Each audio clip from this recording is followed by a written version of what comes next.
exercise 6.1 section example 6.2. Find the path traced out by the point ct comma c by t.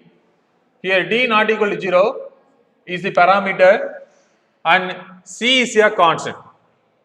So இந்த point கொடுத்து இந்த point போகக்கூடிய இந்த point வழியா போகக்கூடிய ஒரு லைனுடைய பாத் கேட்டிருக்காங்க. இந்த பாயிண்டினுடைய லோகஸ் கண்டுபிடிக்க போறோம். இப்போ இந்த பாயிண்ட்ல dன்றது ஒரு பாராமீட்டர் கொடுத்திருக்காங்க. பாராமீட்டர் இருந்தால் என்ன பண்ணணும்னா லோகஸ் கண்டுபிடிக்கும் போது பாராமீட்டரை ரிமூவ் பண்ணிடணும். அப்போ இங்க இருக்கக்கூடிய dன்றத ரிமூவ் பண்ணா நம்மளுக்கு என்ன கிடைச்சிரும்? லோகஸ்க்கான ஈக்குவேஷன் கிடைச்சிரும். சோ ஒரு பாயிண்ட் நம்ம என்ன பண்ணிக்கலாம் எடுத்துக்கலாம். So let b of h comma k be the point on the locus. லோகஸ்ல இருக்கக்கூடிய ஒரு பாயிண்ட் h comma k ன்னு எடுத்துக்கோம்.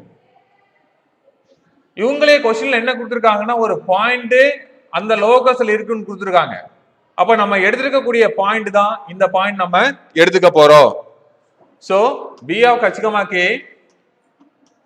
it is equal to b of c d comma c by t ன்னு இருக்கு.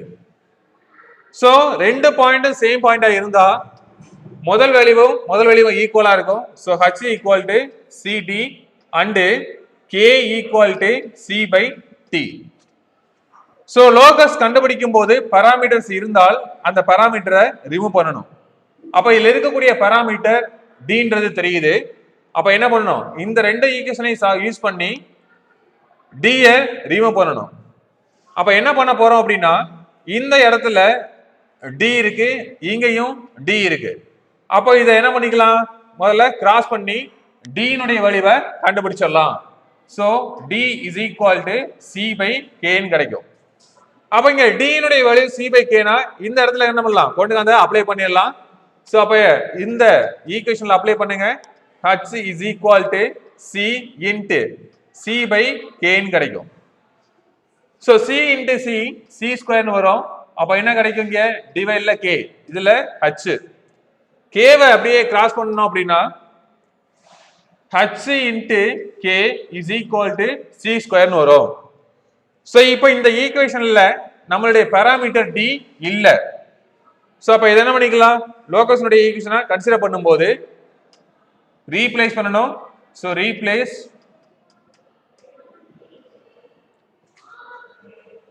h and k by x and y. அப்ப h ன்றது x ஆகவும் k ன்றது y ஆகவும் ரீப்ளேஸ் பண்ணும்போது கிடைக்கிறது xy equal to c square. So is the locus of B. And the point னுடைய locus xy is equal to c square. So is the final answer. Thank you.